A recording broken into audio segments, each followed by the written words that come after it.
ভিডিওত আমি আলোচনা করেছিল ত্রিভুজের বিষয়ে। আজি আলোচনা করেন ত্রিভুজের সর্বসমতা। ত্রিভুজের সর্বসমতা চারি প্রকার হয়, চারি ধরনের হয়।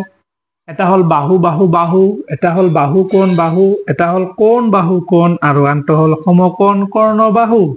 গতিকে আমি এই চাৰিওটা বিতংভাৱে আলোচনা কৰিম, তোমালোকে মনোযোগ দি বুজি লবা। ঠিক আছে, আমি এক নম্বৰটো আলোচনা কৰিবলৈ লম এতিয়া। ঠিক আছে, এক নম্বৰ আৰম্ভ কৰাৰ আগত ইয়াৰ বেচিকটো কি আছে তাৰ বিষয়ে আলোচনা কৰিম, তাৰপিছত আমি গোটেই চাৰিওটা লাহে লাহে বুজাই লম।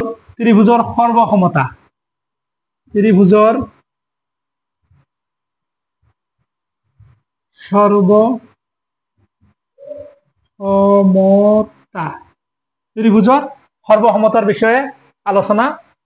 সৰ্বসমতা ছয়টা অংশ কি কি? এটা ত্ৰিভুজেৰ কেইটা অংশ থাকে? ছয়টা। এতিয়া আমি ছয়টা আলোচনা কৰিব লাগিব কি কি হিচাপে, কাৰণ বাহু হিসাবে তিনিটা আৰু কোণ হিসাবে তিনিটা, তেতিয়া হল টোটাল ছয়টা। এতিয়া আমি এটা ত্রিভুজ আঁকিলো, এটা ত্রিভুজ আঁকিলো। ত্ৰিভুজৰ অংশ কেইটা? মুঠতে ছয়টা।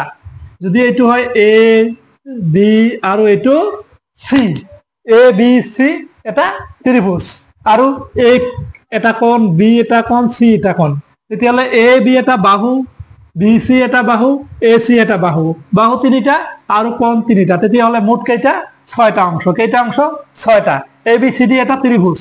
এ বি সি এটা ধৰি লও এ বি সি এটা ত্ৰিভুজ। এবিসি এটা কি? ত্ৰিভুজ। এতিয়া ইয়াৰ বাহু কি কি আছে? যেহেতু আমি সৰ্বসমতা আলোচনা কৰিম, এতিয়া ইয়াৰ বাহু হল এ বি এটা বাহু, এ বি এটা বাহু, তাৰপিছত এইটো এটা বাহু,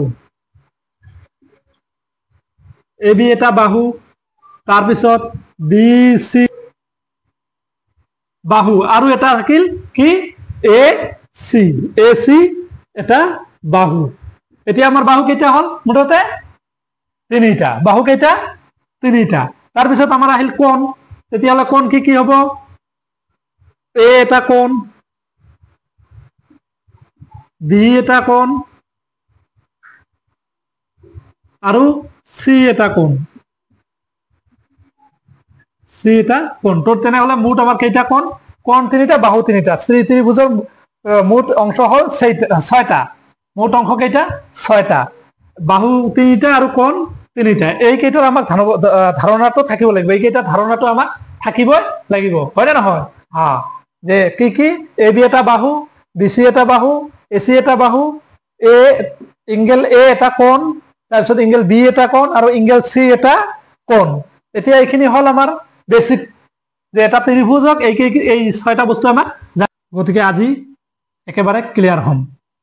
তেতিয়াহলে মই দুটা ত্ৰিভুজ লৈছো,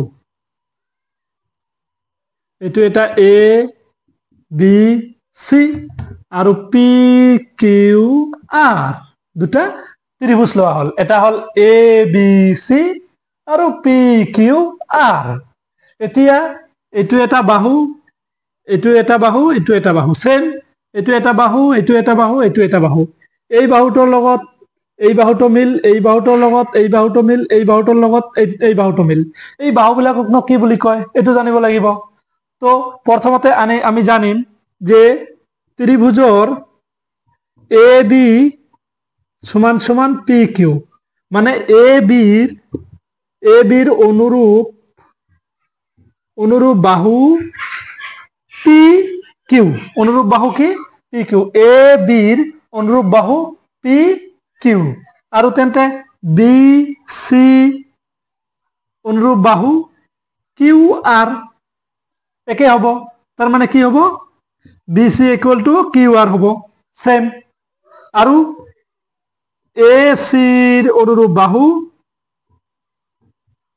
বাহু পি আর, তার মানে কি? A C equal to P R বুলি হয়। এতিয়া আমাৰ তিনিটা বাহু হিচাপে সদৃশ। এনেকে আমি সদৃশ ধাৰণাবোৰ অলপ অলপ পালো। কি হিচাপে এইটো সৰ্বসম হল জানিব লাগিব।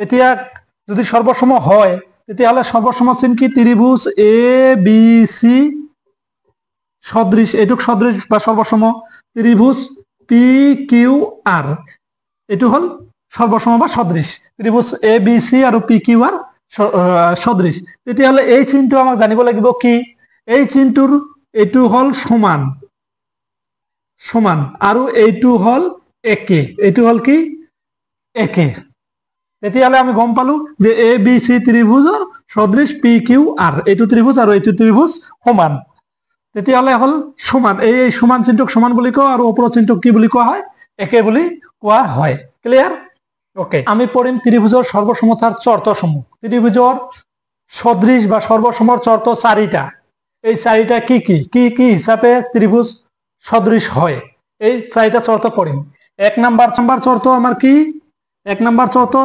বাহু বাহু আৰু বাহু বাহু বাহু বাহু মানে ইংলিশত কোৱা হয় এস এস এস বাহু বাহু হিসাবে সর্বসম হয় বা সদৃশ হয় তেতিয়া আমাক জানিব লাগিব এটো ক্লিয়ার হ'ব লাগিব কেনেকে কোন বাহু হিসাবে সদৃশ হয় সো সি এটো এটা ত্রিভুজ আৰু এটো এটা ত্ৰিভুজ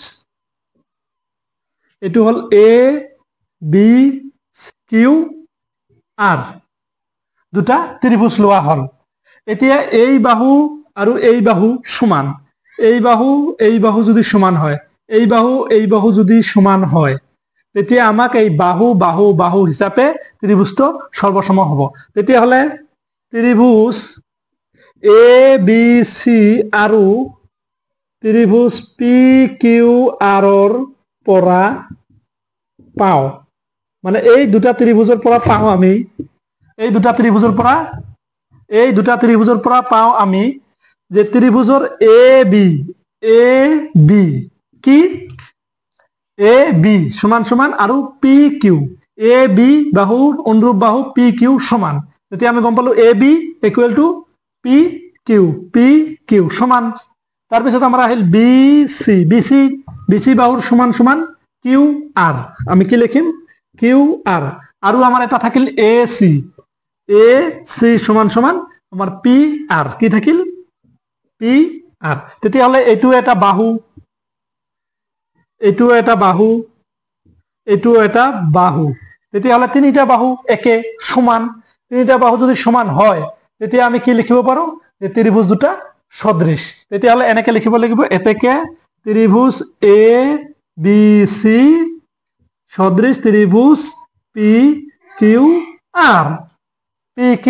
আর এতিয়া আমি গম পালো যে ত্ৰিভুজৰ দুটা ত্ৰিভুজ যদি সদৃশ হয় কি কি হিচাপে হ'ব পাৰে বাহু বাহু বাহু মানে এইটো বাহু এ বি বাহু বি সি আৰু A C same P Q Q R আৰু পি আৰ এই তিনিটা এই এ বিৰ লগত পি কিউ বি চিৰ লগত কিউ আৰ আৰু এ চিৰ লগত পি আৰ এই দুটা বাহু এই তিনিটা বাহু যদি সমান হয় তেতিয়া আমি বাহু বাহু বাহু হিচাপে সর্বসম এতে লিখিব লাগিব এস এস এস মানে বাহু বাহু বাহু বাহু কমা বাহু কমা বাহু বাহু বাহু বাহু হিসাবে এই ত্রিভুজ দুটা